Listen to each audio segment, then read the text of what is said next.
Así inicia Es Noticia, Noticia en Profundidad. Qué placer acompañarles. Soy Tatiana Pérez y les saludo desde nuestra sede central en Caracas, en Venezuela. A partir de este momento, en la próxima hora, tenemos 3 temas que son noticia. Aquí están primero desplegados en titulares. En Noticia Bolivia. El gobierno, el movimiento al socialismo, centrales sindicales y organizaciones sociales se declaran en emergencia. Denuncian nuevos hechos de conspiración para generar caos, tal como ocurrió en 2019, año del golpe de Estado. Señalan a los mismos perpetradores del quiebre de la democracia, de estar detrás de esa estrategia. ¿Cómo se expresa? Vamos a verlo. En Noticia Colombia, el gobierno logra un acuerdo histórico con los ganaderos. Los terratenientes venderán al Estado 3 millones de hectáreas productivas para avanzar en un ambicioso plan de reforma agraria y cumplir con el primer punto del acuerdo de paz firmado en 2016. ¿Cómo se logra la negociación con uno de los más fuertes adversarios del Ejecutivo de Gustavo Petro? ¿Quiénes la recibirán? Preguntas para el análisis. En Noticia Haití, el primer ministro Ariel Henry pide formalmente presencia militar internacional en su país. Según un comunicado oficial, solicita a sus socios extranjeros una fuerza de apoyo de cantidad suficiente para detener la crisis humanitaria derivada de la violencia. Diversos sectores lo rechazan y recuerdan el nefasto balance que dejó la misión de estabilización de la ONU, la conocida MINUSTAH, en este país del Caribe. Asuntos que analizamos en Noticia que así comienza. Bienvenidos, bienvenidas.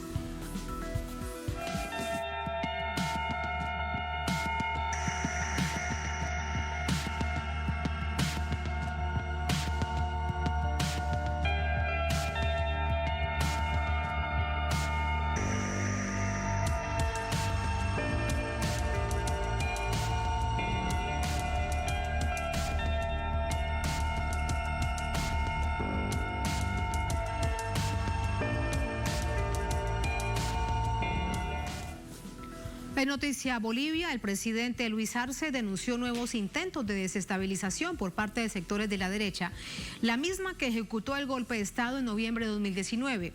El movimiento al socialismo y sectores sociales han declarado emergencia en defensa de la democracia. Las organizaciones sociales han expresado preocupación y rechazo a los nuevos intentos de desestabilización del gobierno por los sectores de derecha que ejecutaron el golpe de Estado de 2019. Hay un compromiso, compañero presidente, no solamente en teoría, hemos dicho bien claramente, sector salud, los 9 departamentos, vamos a respaldar a nuestro presidente, no vamos a dejar a ninguno de los opositores que desestabilicen. La Central Obrera Boliviana, en su último ampliado, compañero presidente, ha cerrado filas en el marco de la unidad granítica y monolítica a la cabeza de la Central Obrera Boliviana y no va a permitir desestabilización a nuestro gobierno. El movimiento al socialismo, partido en función de gobierno, declaró a sus militantes en emergencia ante las amenazas. Ante las acciones de rearticulación de la derecha golpista y antidemocrática y de sus actores que hasta el día de hoy siguen impunemente conspirando contra el gobierno democráticamente elegido, nos declaramos en estado de emergencia para la defensa de la patria. En los últimos días, el propio presidente Luis Arce ha advertido sobre los renovados intentos de la derecha. Hay personas en nuestro país que nunca les ha agradado nuestro Estado plurinacional, la inclusión de muchos sectores, y tampoco les gusta la democracia cuando no les conviene. Allá cuando la democracia no les es útil, empiezan a cuestionarla y empiezan a utilizar otros mecanismos extrademocráticos para hacerse del poder. Y en eso la clase obrera debe estar muy atenta. Lo hemos vivido en 2019 con el golpe de Estado. Y convocó a los sectores sociales a defender al gobierno democrático. Estamos seguros que ningún fabril, que ningún minero, que ningún trabajador está dispuesto a repetir esa triste historia del país. Y es que estamos seguros, conjuntamente el pueblo boliviano, nuestros hermanos de la Central Obrera Boliviana, nuestras organizaciones sociales, estamos seguros que eso no se va a repetir porque el gobierno nacional no lo va a permitir. La amenaza más visible proviene del Comité Cívico de Santa Cruz, que el año 2019 redactó y envió a La Paz la carta para que firme su renuncia el presidente Evo Morales en la culminación del golpe de Estado. Ahora exige que el censo, previsto para mediados de 2024, se adelante en un año. Mediante un denominado comité interinstitucional, redactó un decreto para que lo suscriba el gobierno, convocando al censo para el primer semestre de 2023. Y aprobó en Cabildo iniciar la huelga indefinida a partir del 22 de este mes. Parte de los hechos que sumamos de nuevo con nuestro compañero de labores en La Paz, Freddy Morales. Teníamos el informe que nos precedía sobre una denuncia que se conoce desde la víspera con muchísima gravedad. Hola Freddy, adelante, ¿cómo estás? Buenas noches. Hola Tatiana, buenas noches. El Comité Cívico ha decidido prácticamente romper con las relaciones con el gobierno nacional, ya que el gobierno les convocó para una reunión para este 9 de octubre en la ciudad de La Paz. Inicialmente, el Comité Cívico y su Comité Interinstitucional había determinado que esa reunión se realice en Santa Cruz, puso esa condición. Posteriormente decidió que ni en Santa Cruz ni en La Paz, que el gobierno, si quiere hablar con los dirigentes cívicos y con este Comité de Instituciones del Departamento de Santa Cruz, primero debe anular el decreto que convoca a censo nacional para el año 2024. Y además el gobierno debe comprometerse a realizar el censo el año 2023 si desea que los dirigentes de Santa Cruz, de varias instituciones de Santa Cruz, puedan asistir a cualquier convocatoria de diálogo. De modo que esa es la situación que se plantea sin ninguna modificación, y este quiebre tácito que han resuelto las instituciones cruceñas a través del Comité Pro Santa Cruz es lo que entendemos ha llevado a que tanto las organizaciones sociales como el propio presidente del país adviertan sobre una reedición, que se intenta una reedición de las condiciones para procurar cambiar al gobierno desde el Comité Cívico de Santa Cruz. Como recordamos en el informe que elaboramos, el año 2009, también desde el Comité Pro Santa Cruz, se redactó la carta de renuncia y se la trajo hasta La Paz mediante uno de los dirigentes para que la suscriba el presidente Evo Morales en esa época. Ahora se ha redactado un decreto supremo y se ha anunciado que se lo enviará a La Paz para que el gabinete y el presidente lo firmen, sometiéndose a todas las exigencias de las instituciones cruceñas. Y un dato adicional sobre este panorama.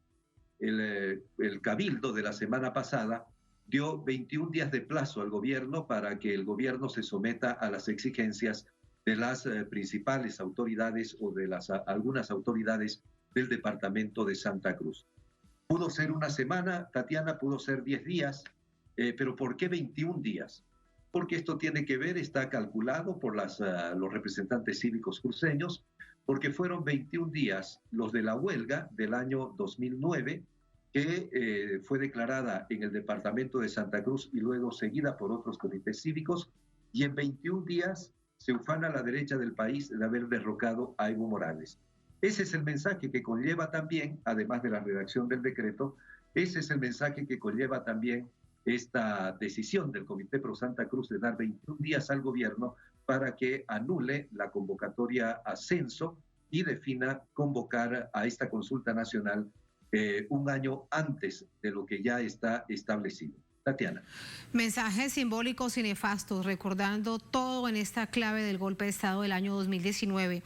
Pero Freddy, algo más para preguntarte. ¿Cuál es el argumento de este Comité Cívico de Santa Cruz de la necesidad y urgencia de realizar el censo en 2023 y no en 2024? ¿Qué significaría para ellos? ¿Qué le dicen a la gente para mantener este argumento de emergencia? Lo que hemos podido verificar inicialmente, Tatiana, es que algunos dirigentes del departamento de Santa Cruz han apelado a la abierta mentira para poner a la ciudadanía en contra del gobierno del presidente Luis Arce. Voy a poner 2 ejemplos nada más de los varios que se pueden citar. El primero es que se ha venido afirmando con insistencia que el gobierno incumple la constitución política del Estado al no realizar el censo en un periodo de 10 años respecto del censo anterior. Hemos revisado la constitución política del Estado y en ningún lugar de la constitución y en ningún lugar de ninguna ley ni norma de este país se señala que algún gobierno tiene la obligación de realizar el censo cada 10 años. Entendemos que esta es una sugerencia del Fondo de Población de las Naciones Unidas para todos los países del mundo, que es saludable hacer el censo cada 10 años. Pero esto de que se está violando la Constitución se repite con mucha insistencia en el país. El segundo es, el gobierno no quiere hacer censo, no va a hacer censo. Si no lo obligamos a hacer censo, no lo hará nunca jamás. Esto hay un decreto supremo por el que el gobierno convoca a censo entre los meses de mayo y junio para que se haga la encuesta del año 2024. Un antecedente. Este censo debía realizarse según un anterior decreto del gobierno del presidente Luis Arce el mes de noviembre, a fines de noviembre de este año. Pero los obispos católicos, que están desde hace algún tiempo actuando conjuntamente con la derecha del país de manera abierta, y las organizaciones de Santa Cruz dijeron que iba a ser un censo que no iba a tener los resultados esperados, porque se estaban haciendo varias actividades que, sin la seriedad necesaria. Por ello exigieron que se postergue la realización del censo. El gobierno convocó a varias instituciones, universidades estatales, a municipios, también convocó a gobernaciones y a la cooperación internacional. En realidad, los expertos están en la cooperación internacional sobre este tema y les consultó cuándo se podía hacer el censo de forma que garantice sus resultados, absolutamente lo que está pasando en el país, reflejen lo que está pasando en el país, esos resultados. Esas consultas llevaron a que se haga el año 2024 entre mayo y junio. Ese fue el momento en que entonces la derecha del país dijo no aceptamos esa situación, exigimos que se haga un año antes. El gobierno les ha pedido a las organizaciones, a este comité interinstitucional, una propuesta, un plan que justifique que se haga el año 2023. En agosto presentaron la primera propuesta que los organismos especializados internacionales y el propio gobierno dijeron, esta propuesta no dice absolutamente nada. Entonces las instituciones cruceñas pidieron una complementación de información al Instituto de Estadística. Le mandaron la complementación de información, mandaron la segunda propuesta y el gobierno otra vez presentó. Son 124 páginas, dijo el gobierno. De las 124 páginas, solo página y media habla de cómo, de cuándo se podría realizar el censo. Y es un organigrama que no explica absolutamente nada, no justifica absolutamente nada. A partir de ahí, el Comité Pro Santa Cruz y sus instituciones decidieron no volver a hablar del tema y, como decía su carta cuando presentaron ese plan, por las buenas o por las malas, con la movilización ciudadana se va a lograr que el censo se haga el 2023.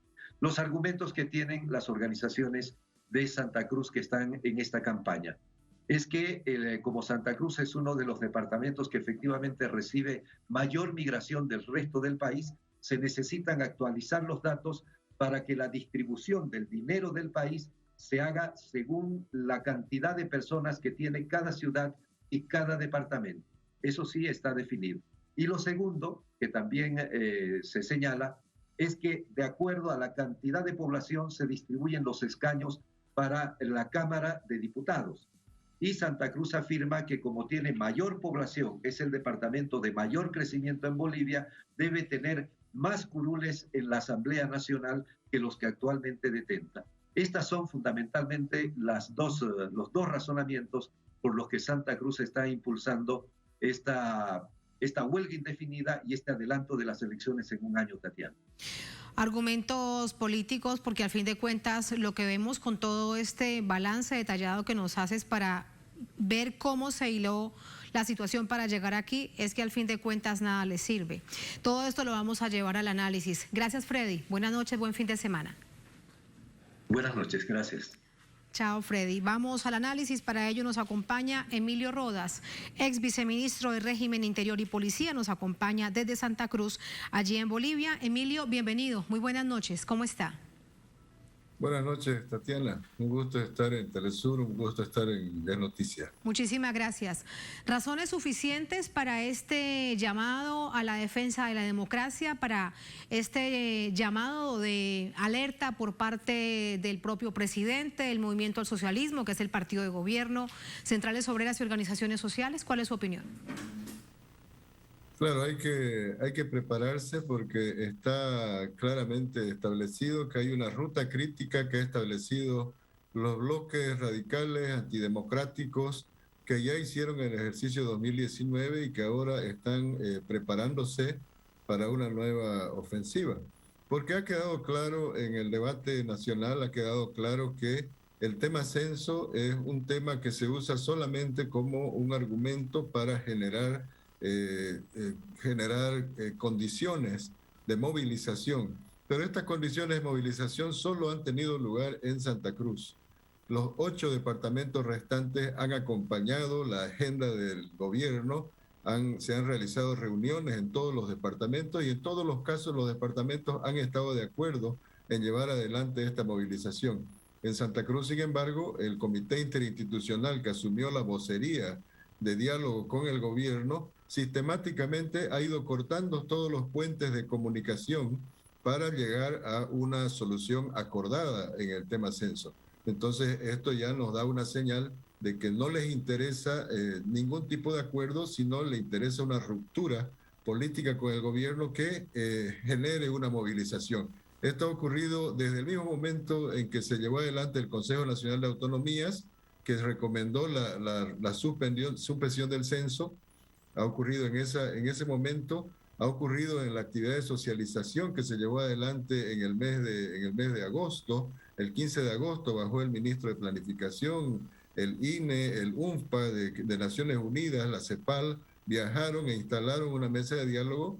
Ahí también, si bien hubo una respuesta positiva inicialmente, inmediatamente se radicalizó la posición del Comité Interinstitucional y posteriormente se convocó un cabildo abierto en la ciudad de Santa Cruz para tomar determinaciones. Este cabildo ha dejado sin ninguna posibilidad de diálogo, porque las condiciones que ha puesto la anulación del decreto y la convocatoria al censo no dan lugar a ningún tipo de diálogo. El gobierno ha propuesto 2 escenarios de diálogo, uno primero para el 11 de octubre, otro se adelantó para el trabajo técnico el 9. Ninguna de estas opciones ha sido considerada por este bloque, entonces está claro que la agenda del censo le interesa poco a este grupo político y lo que le interesa es generar un estado de confrontación con el gobierno. Y lo decía Freddy en su informe, han usado una numerología, una simbología que intenta vincular subliminalmente a la gente a su movilización de 2019. 21 días, el 22 es prácticamente un día antes de cuando empezó el comité cívico en 2019, la movilización que concluyó con el derrocamiento del presidente Evo. Entonces, se está manejando todos estos temas, pero lo más preocupante es que no hay la más mínima intención de llegar a acuerdos. Porque no seguramente... Claro, seguramente esto es lo que menos les interesa, pero Emilio, uno se pregunta, ¿qué tanto músculo tienen estos comités cívicos, en particular el de Santa Cruz, además encabezado por una figura que fue clave en el golpe de Estado como el ahora gobernador Luis Fernando Camacho, pero qué tanto músculo tienen ante el resto del país en un escenario distinto este 2022 al del año 2019?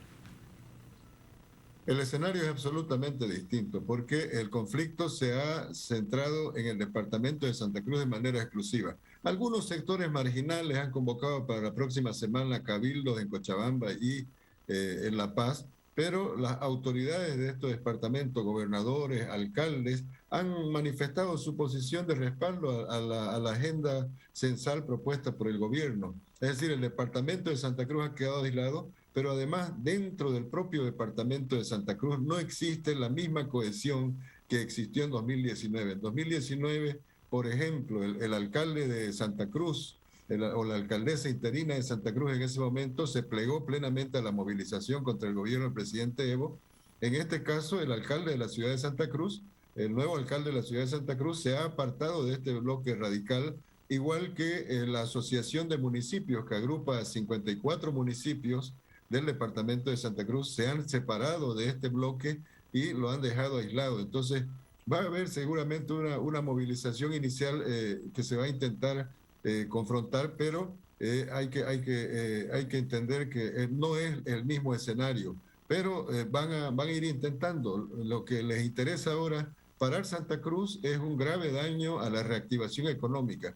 Parar Santa Cruz también afecta mucho la gobernabilidad en el país. Entonces están apostando a eso, a un desgaste sistemático de la gobernabilidad del presidente Arce y a un debilitamiento del frente más eficiente que ha administrado el presidente Arce en estos 2 años. Porque lo que mejor ha hecho el presidente Arce es, en estos 2 años, gestionar la economía, reactivar la economía, reactivar el trabajo, el empleo. Entonces, claro, ellos quieren golpear la espina dorsal de la gestión del presidente Arce, que es la economía, y la van a ir golpeando afectando la gobernabilidad del presidente. Entonces, está claro que probablemente no tengan la fuerza de 2019, pero van a apuntar a un desgaste sistemático, y esta es una prueba de para dónde están yendo. Es un plan estratégico que bien conocemos de las derechas en Bolivia, en otras partes de nuestra América Latina, en la que apuntan de una manera sistemática y la que además nunca descansa, porque así lo hemos visto. Pero ¿cómo ves la respuesta del presidente y en general del gobierno? Ayer, por ejemplo, la Central Obrera, que es la más grande, la COP en el país, la Central Obrera Boliviana, decía 2 cosas. Uno, que está en riesgo la vida de nuevo del expresidente Evo Morales, que está en riesgo la vida del presidente Luis Arce, y que además hay 2 ministros a quienes les están pidiendo la renuncia porque ellos consideran que no están cumpliendo con su tarea fundamental de proteger la democracia. También todo esto es muy grave. Claro, hay problemas, hay contradicciones internas de algunos sectores sociales, del instrumento político del MAS, con algunos funcionarios de gobierno que se le reclama mucho al ministro de Justicia no haber activado todos los mecanismos para poder juzgar a los responsables del golpe de Estado en 2019. Si bien Yanine Áñez está presa, pero los actores, Fernando Camacho, Carlos Mesa, Tuto Quiroga y otros actores más que fueron parte de la conspiración, ni siquiera han declarado ante la justicia. Se reclama Emilio, pero eso es verdad. Eso es cierto, y también viéndolo incluso desde las 2 masacres y cuánto han avanzado las investigaciones para investigar y condenar a los autores materiales e intelectuales de estas 2 masacres, más de 30 personas asesinadas. Claro, muchos políticos todavía están vigentes y están en función de gobierno, con el caso de Fernando Camacho, y hasta ahora no ha ido a declarar ante un fiscal, ni siquiera para adelantar el proceso. Entonces está claro que ahí había una retardación de justicia y mucha disconformidad de algunos sectores que están cuestionando la gestión de este gobierno, de esta autoridad, de este ministro. Y en el caso del ministro de gobierno se reclama mucho el desplazamiento que hacen grupos irregulares en todo el país, grupos irregulares que atacan los derechos durante los paros cívicos. Este año hemos vivido ya 2 paros cívicos, uno de un día, el otro de 48 horas. El año pasado hemos vivido 9 días de paro cívico, y esos paros cívicos es el desplazamiento de grupos irregulares que atacan el ejercicio de los derechos de los demás ciudadanos y los obligan a parar.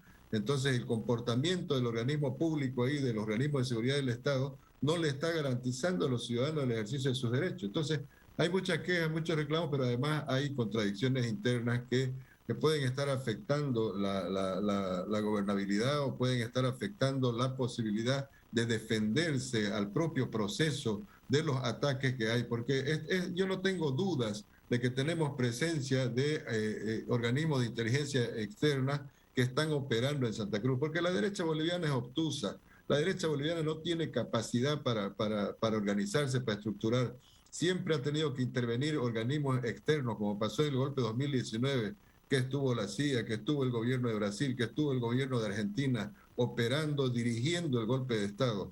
Lo mismo está pasando ahora, y en eso no estamos siendo muy capaces del organismo de seguridad del Estado para prever y cuidar la gobernabilidad y cuidar la seguridad de nuestros mandatarios y cuidar la reproducción del proceso. Entonces, esto está generando disconformidades en algunos sectores y están apareciendo críticas en los congresos, en los eventos que el presidente Arce está recibiendo. Entonces, esto es un problema ahora porque se muestran ciertas debilidades internas que la derecha va a intentar aprovechar.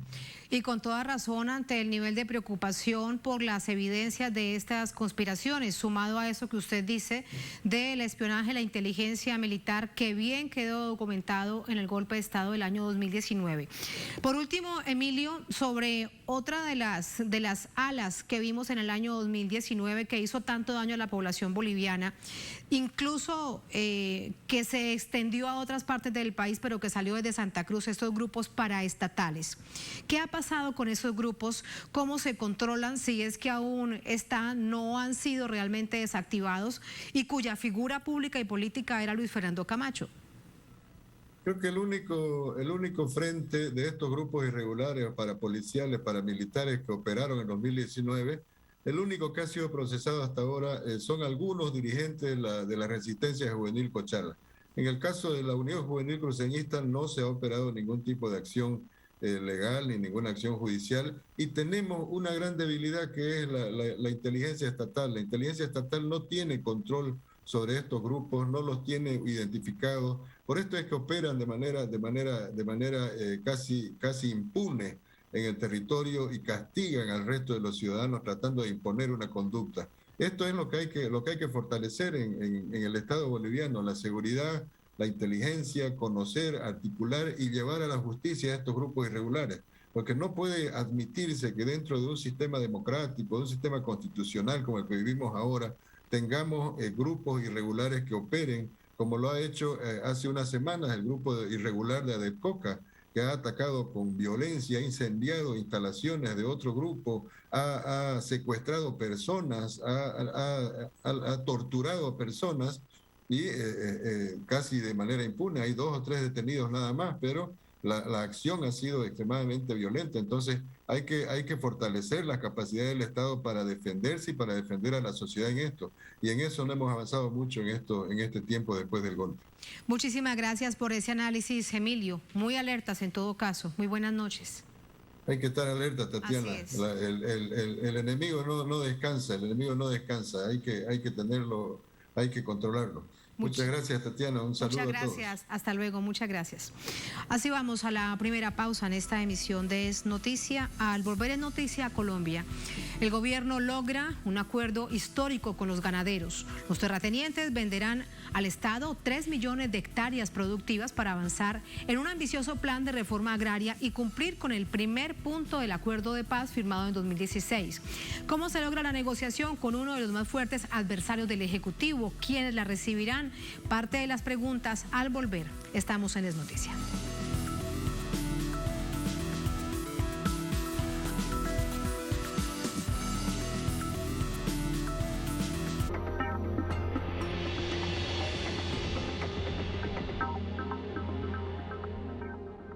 En Conviasa sabemos lo importante que es mover tu negocio. Por eso ofrecemos el servicio Conviasa Cargo. Hoy llevamos tu mercancía a más de 16 destinos internacionales. Con personal calificado y la mejor tarifa del mercado, podrás enviar hasta 90 toneladas. Contáctanos por nuestra página web, correo o el número que aparece en pantalla. Movemos tu negocio siempre a tiempo.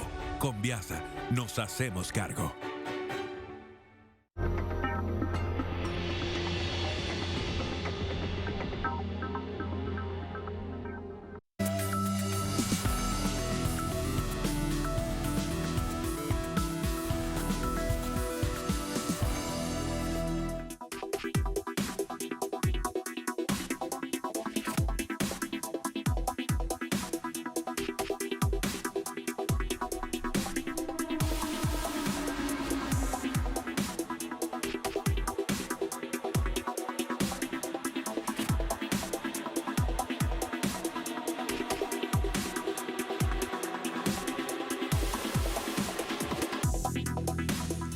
En Noticia Colombia, el gobierno logró un acuerdo con ganaderos a través del cual se comprarán a los terratenientes 3 millones de hectáreas de tierra productiva. El objetivo es cumplir con el primer punto del acuerdo de paz de 2016 respecto a la reforma rural integral. Vamos a verlo.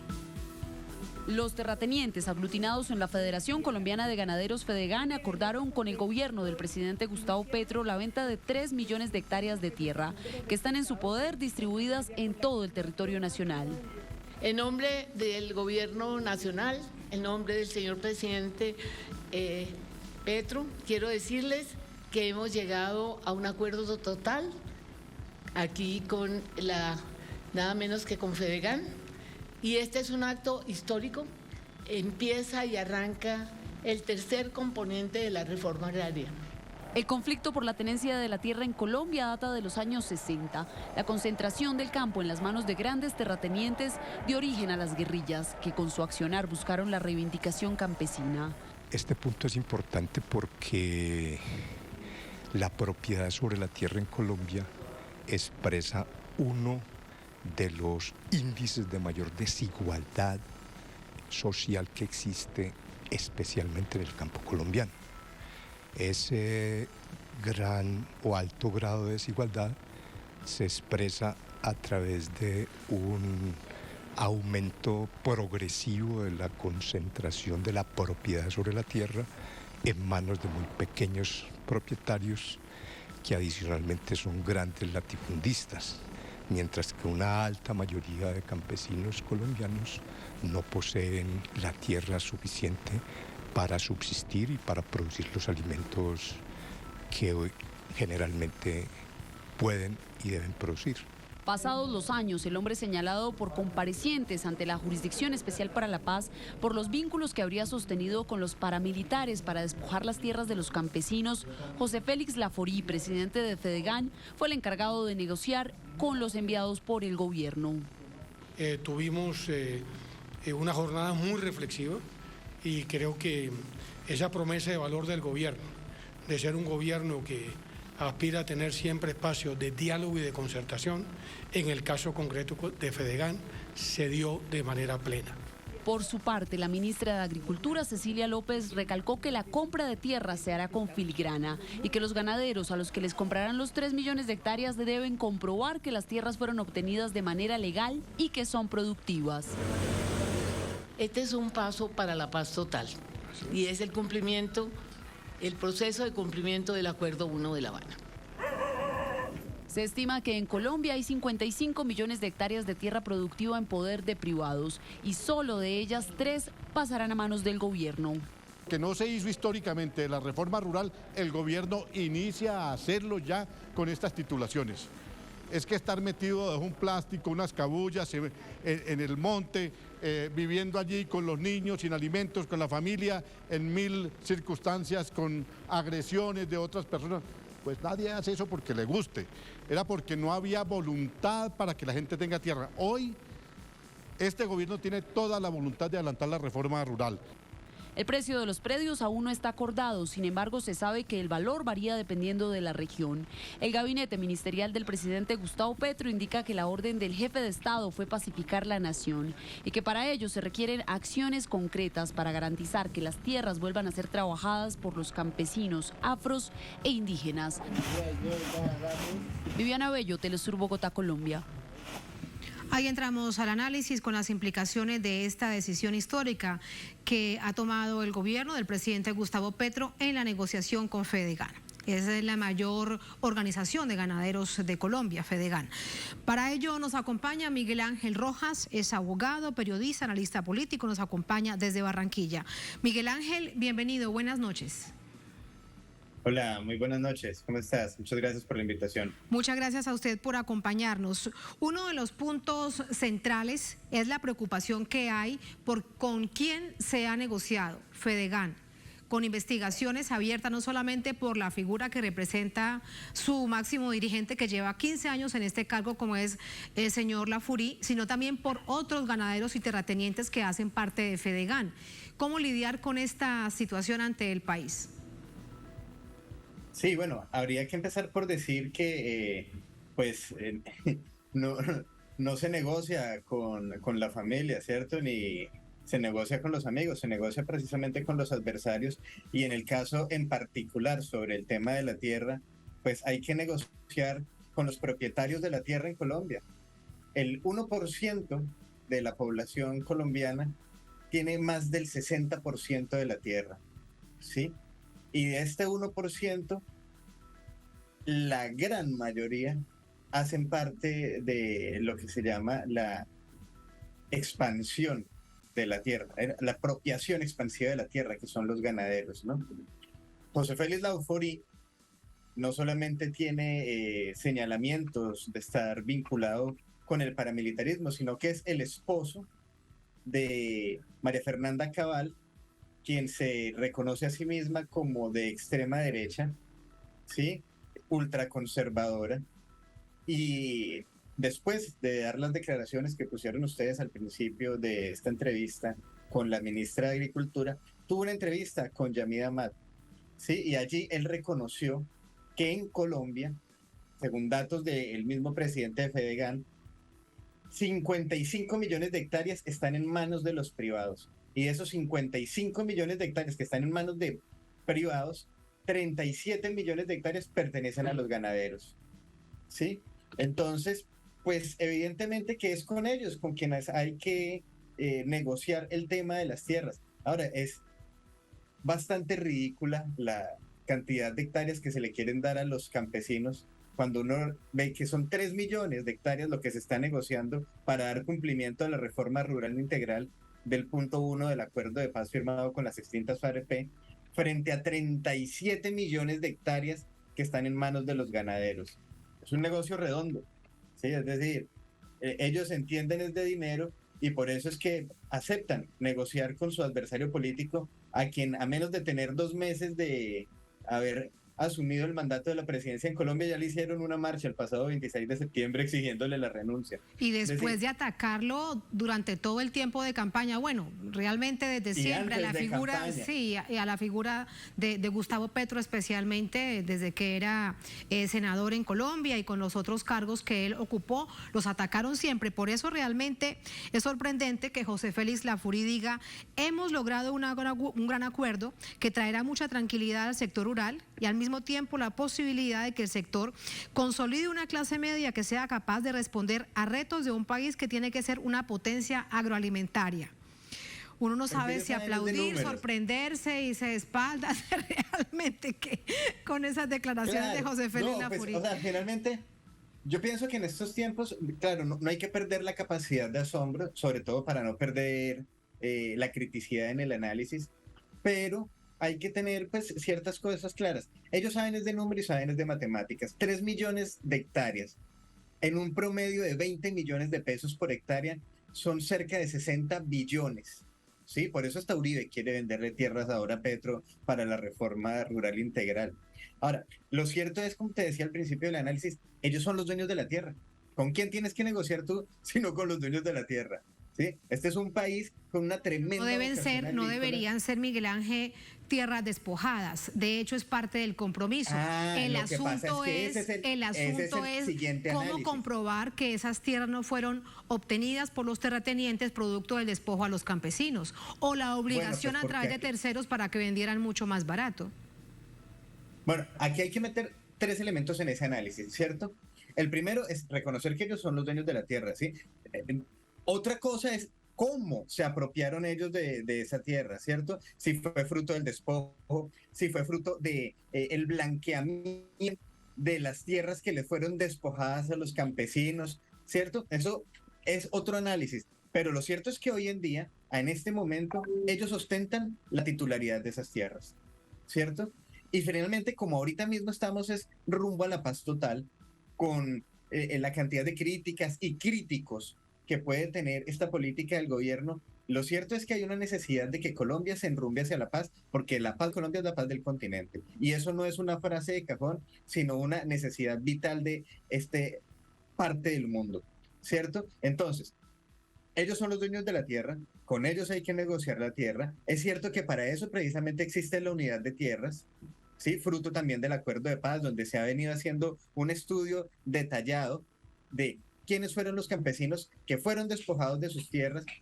Se está haciendo un banco de tierras donde constan en estudios que están en estos momentos tanto en manos del gobierno como de distintas organizaciones defensoras de derechos humanos y organizaciones campesinas, porque es importante recordar que Colombia tiene una larga tradición organizativa de los campesinos, desde la ANUC, que es la Asociación Nacional de Usuarios Campesinos, a que las razones precisamente de que hubiera una insurgencia armada por tantos años haciéndole oposición al Estado colombiano, tenía que ver precisamente en la desigualdad y los despojos históricos de los campesinos en el acceso a la tierra.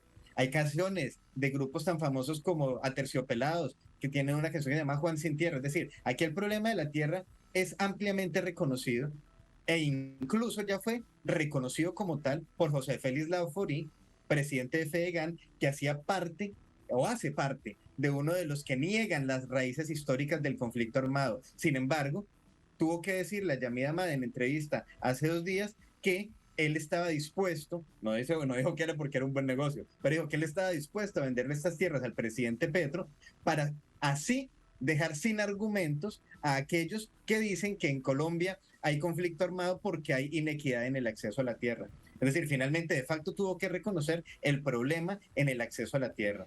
Que ¿cierto? es un problema estructural. Entonces, que es un problema estructural, que es un problema histórico. Ahora, en Colombia. Sí. En este debate ciudadano debemos decir algo, ¿cierto? Petro está proponiendo 3 millones de hectáreas en un momento inicial para darle cumplimiento al punto 1 de los acuerdos con las FARC, que es la reforma rural integral, o lo que él mismo volvió a llamar, tanto en campaña como apenas asumió el gobierno, la reforma agraria. La reforma agraria y las distintas iniciativas tienen una ley, si no me falla la memoria, es la ley 200 de 1936. Esta ley establece que también hay una figura para poder acceder a tierras para los campesinos, que es la extinción de dominio, y que esta extinción de dominio se aplica sobre tierras que están siendo ociosas, es decir, tierras que teniendo amplia vocación agrícola y comprobadas para el desarrollo productivo de la nación, están siendo inutilizadas. ¿Sí? En este sentido, se les pudiera aplicar la ley 200 de 1936.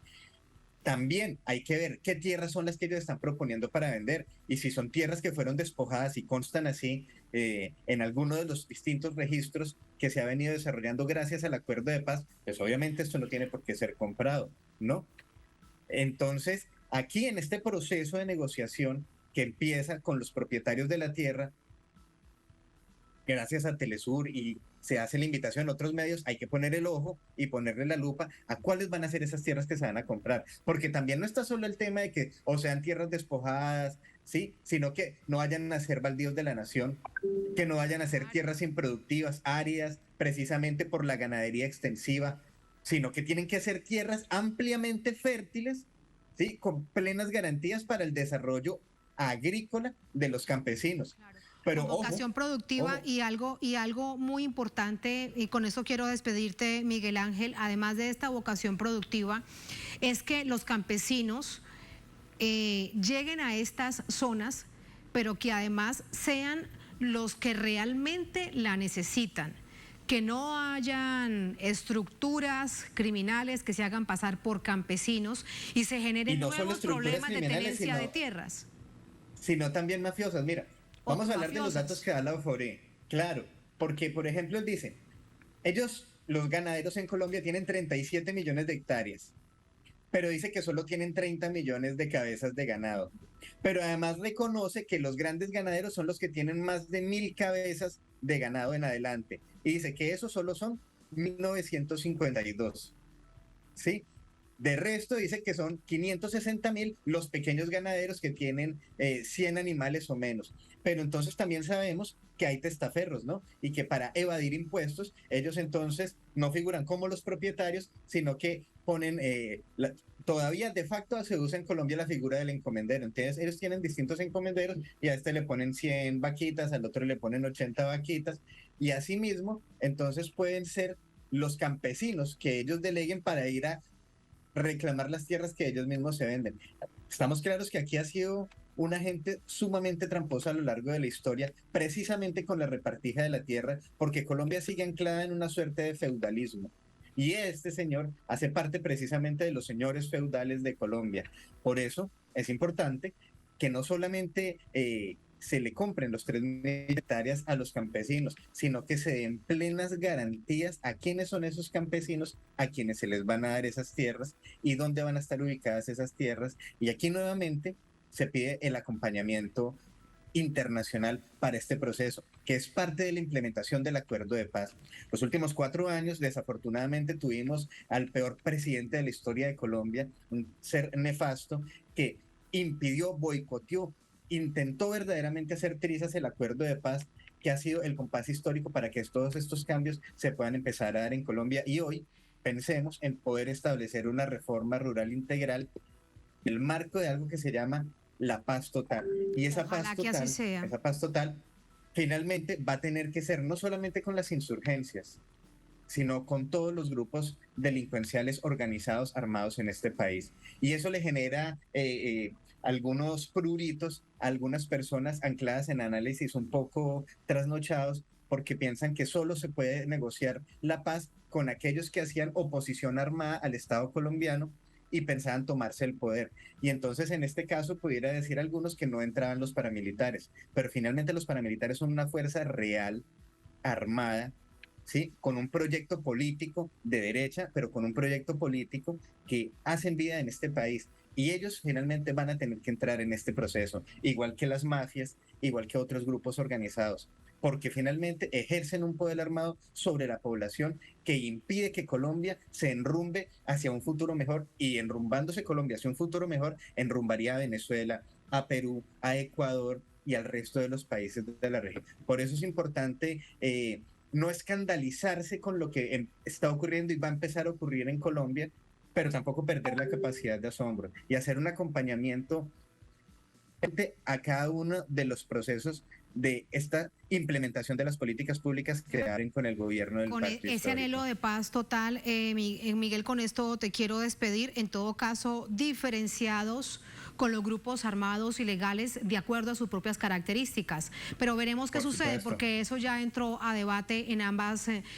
cámaras, en Cámara y Senado en Colombia. Muchísimas gracias por ese análisis, muy interesante como siempre. Muchas gracias, muchas gracias por la invitación y aprovecho para felicitarlos por sus 17 años. Muchas gracias. Muchísimos más. Seguimos de cumple, que sean cientos más. Adiós, gracias. Hasta luego. Gracias. Vale. Así vamos a la última pausa en esta emisión de Es Noticia. Al volver en Noticia Haití, el primer ministro Ariel Henry pide formalmente presencia militar internacional en el país. Según un comunicado oficial, solicita a sus socios extranjeros una fuerza de apoyo de cantidad suficiente para detener la crisis humanitaria derivada de la violencia. Diversos sectores lo rechazan y recuerdan el nefasto balance que dejó la misión de estabilización de la ONU, la conocida MINUSTAH, en este país del Caribe. Lo analizamos al volver en Es Noticia.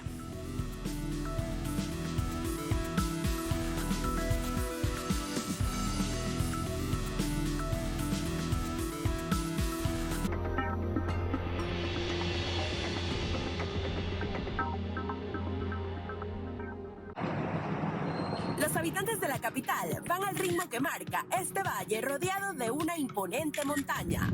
Caracas está llena de historia, tradición y progreso. Cada día renace para ofrecer su mejor versión. Una ciudad tan rápida y dinámica como las operaciones bancarias a través de las plataformas electrónicas.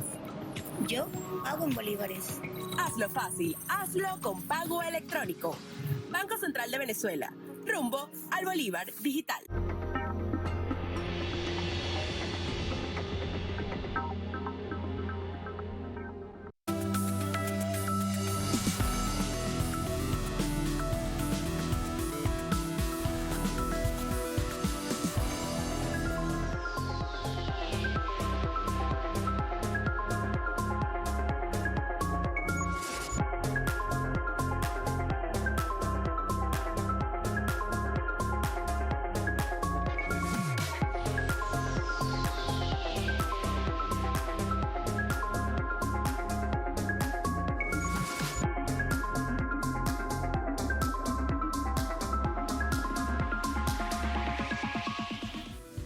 En Noticia Haití, el gobierno de facto solicita a la comunidad internacional una intervención militar bajo la excusa de ayudar a combatir la crisis humanitaria que atraviesa el país producto de la violencia. Vamos a verlo.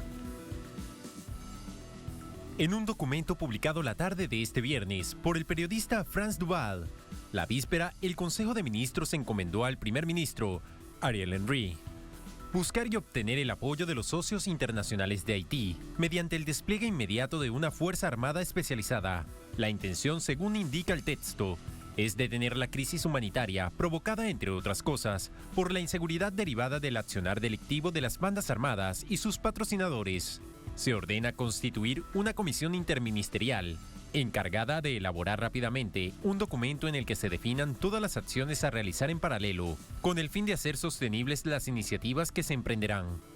Este viernes, el Partido Democrático de Haití, Loi Démocratique, manifestó su oposición a una eventual intervención militar tras el llamado de ayuda que hizo Henry el pasado miércoles a la comunidad internacional, aunque no aclaró el tipo de ayuda que necesitaban.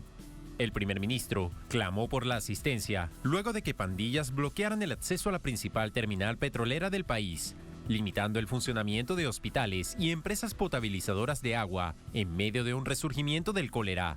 La noche del jueves, el secretario general de la OEA, Luis Almagro, respaldó la decisión. La posibilidad de que aterricen tropas extranjeras en el país es blanco de críticas, pues revive lo ocurrido con la misión de estabilización de las Naciones Unidas en Haití, MINUSTAH, que llegó en 2004, supuestamente para desarmar a los grupos armados e intentar poner de pie la economía de la isla. En cambio, fueron autores de violaciones de derechos humanos hasta retirarse en 2017. Un informe de Naciones Unidas reporta unas 480 denuncias sobre explotación sexual y abuso, mientras investigaciones independientes registran que al menos 2.000 mujeres y niñas fueron abusadas sexualmente por parte de los cascos azules, aprovechándose de la pobreza y miseria que golpes de Estado, dictaduras, confrontaciones y catástrofes meteorológicas han provocado en Haití. Además, se conocieron evidencias de que el brote del cólera, que tuvo lugar en 2010 y causó más de 9.000 muertes, fue llevado por las propias fuerzas de la MINUSTAH. Así entramos con el análisis. Para ello nos acompaña Henry Boys Rolín, coordinador del Comité Democrático Haitiano en Argentina. Nos acompaña desde Córdoba, en esta nación del sur del continente. Henry, bienvenido. Buenas noches. Buenas noches. Gracias por acompañarnos. Primero, para hacer un poco de contexto, conocer por supuesto su opinión, uno se pregunta si todo este caos que hay con la cantidad de bandas armadas, también armadas, valga la redundancia, con armas largas que hay a lo largo y ancho del país, fueron creadas o apoyadas o alimentadas para justificar de nuevo tropas internacionales en Haití. ¿Cuál es su opinión? Sin ninguna duda, lo que estamos viviendo en Haití hace ya varios años es una política planificada, diseñada por las potencias colonialistas imperialistas, dirigidas fundamentalmente por el gobierno norteamericano. Eso es lo que estamos viviendo. Y evidentemente muchos hablan del fracaso de la MINUSTAH. Sería fracaso en cuanto a lo que habían declarado que iban a hacer, pero no es un fracaso en cuanto al verdadero propósito que ellos buscaban. El propósito era esto: aprovechar las circunstancias para poder romper la espina dorsal del movimiento popular. Por eso ellos manipularon elecciones, sembraron el caos por doquier y cometieron masacres en varios barrios populares. No es solamente el tema del cólera, etcétera, y las violaciones sexuales, sino han reprimido ferozmente a manifestaciones populares. Y ahora el caos que se ha implementado después de 17 años, que ellos estuvieron 13 años de 2004 hasta 2017, 14 años. Entonces, cuando uno hace el balance, evidentemente uno ve la situación actual, saca la conclusión de que han fracasado. Pero creo yo, no, si uno lo ve así, sí, pero si uno lee la política neocolonial, la descomposición del sistema neocolonial, eso tiene el Estado que han creado, es un Estado funcional. Es por eso que habían impuesto en el poder desde las elecciones fraudulentas de 2010 a un partido de extrema derecha, el PHTK, cuyo primer presidente fue Joseph Michel Martelly, el segundo fue Jovenel Moïse, el presidente asesinado, y ahora la tercera versión del PHTK con Ariel Henry. Entonces ellos necesitaban a toda esa gente para que en momentos oportunos pudieran hacerlo. Obviamente, cuando uno ve el accionar de las bandas, Haití no fabrica armas, no fabrica municiones. Entonces, y el 99% de esas armas provienen de los Estados Unidos. Teóricamente, Haití tiene un embargo de armas y una sola aguja no puede entrar a la República de Cuba. Sin embargo, en Haití son tan inteligentes los bandidos haitianos que pueden burlarse de los servicios de control de Norteamérica para poder llegar. Entonces, obviamente, a nadie cree esto. Nadie cree esto. Y el accionar de la propia policía haitiana, en ningún momento hubo una decisión seria, y eso desde la época del presidente Jovenel Moïse, de combatir, porque si uno ve que, bueno, la policía intentó 10, 15, 20 veces atacar y ver, se podría hablar de esto. Entonces, ¿cuántos son? ¿Cuántas armas tan sofisticadas que tienen más que la policía no puede llegar a tener? La policía que tiene entrenamiento, etcétera, etcétera. Entonces hay una serie de cosas que nosotros creemos que se habían diseñado adrede y estamos en presencia de una nueva invasión. Pero esta vez, a diferencia de 2004, hay un pueblo en la calle, hay un pueblo con un nivel de conciencia más elevado en este momento y que identifica claramente el enemigo o sus hay de hecho muchas, Henry, hemos visto muchas movilizaciones por parte de distintas organizaciones, incluso espontáneas, de gente que sale a enfrentarse hasta con el temor que pueda generar esto con estas bandas criminales armadas realmente hasta los dientes, como lo veíamos en las imágenes. Hasta este momento, lo que el primer ministro Ariel Henry ha dicho es que solicitan las tropas internacionales dentro del país. Pero ¿cómo cree usted que será esto? Probablemente usted dirá una pregunta especulativa, pero producto de la experiencia, uno se imagina que de nuevo serán una especie de minustado. ¿Qué será lo que se están imaginando? Porque también supondríamos que el grupo de contacto que encabeza Estados Unidos estará al tanto y lo habría aprobado. Obviamente, acá hay dos o tres cosas para señalar antes de ir al nodo de la pregunta. Hace algunos días, el canciller haitiano, el embajador Geneus, dijo ante la asamblea que todo estaba bajo control. Sin embargo, cosa rara, si todo está bajo control, el porqué de la solicitud del envío de tropas. Eso es algo que no se puede llegar a entender, es una contradicción tremenda. Y el otro elemento que hay que ver ahí, el propio Ariel Henry había declarado que él ha tomado todas las medidas necesarias para asegurar no solamente la seguridad, sino la posibilidad real de organizar elecciones, etc. Esas fueron las palabras expresas del señor Henry. Y frente a la situación desmedida ahora del accionar de las bandas, hay que ver que esto, los Estados Unidos, yo no creo que van a repetir la experiencia tal cual como fue la de la MINUSTA. En primer lugar, dicen que van a ir tropas estadounidenses y canadienses.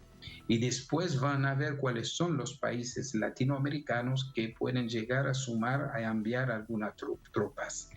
Y es algo que vienen manejando desde hace rato. El secretario general de la OEA, Luis Almagro, había pedido esto. Segundo, el secretario general de la ONU, Antonio Guterres, y el presidente dominicano, Luis Abinader. Ellos tres habían insistido en el tema, luego el canciller haitiano, y el miércoles pasado también en una locución al país de 7 minutos, abiertamente Ariel Henry había dejado claro que iba a pedir esto.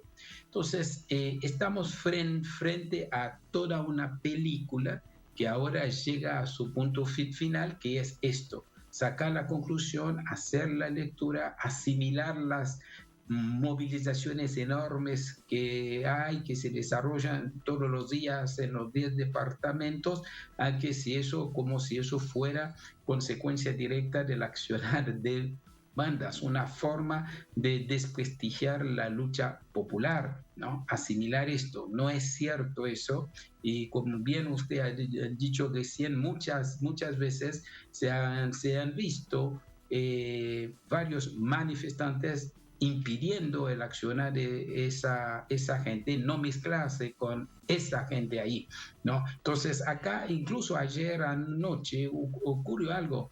Se había circulado, habían hecho circular el rumor de que había demisionado el señor Henry. Inmediatamente la gente salió en la calle a festejar, lo que demuestra claramente que este tipo, además de ilegal, de ilegítimo, es un tipo que no tiene ningún apoyo popular. Entonces, lo que nosotros estamos viendo es que puede haber una masacre porque tenemos un pueblo movilizado en este momento, ¿no? Entonces, es muy difícil ver, porque nadie va a aceptar esto. Y no es como en el 2004, había muchas confusiones con el tema del secuestro del presidente Aristide, había una oposición que ponía gente en la calle, Aristide también, pero esta vez no.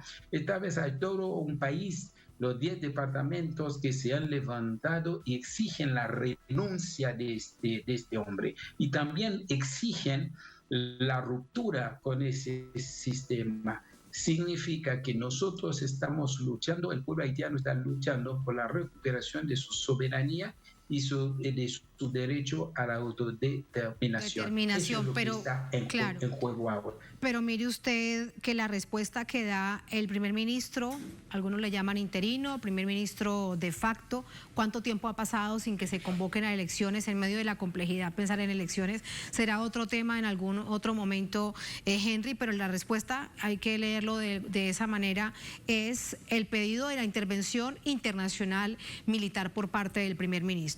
Muchísimas gracias por ese análisis. Muy buenas noches. No, muy buenas noches y muchísimas gracias a ustedes. Hasta luego. Gracias. Gracias a ustedes por habernos acompañado. Ponemos punto final a esta emisión de Noticia. Como siempre, un placer haberles acompañado. Nos encontramos el próximo lunes. Que tengan todos y todas un buen fin de semana. Será hasta entonces.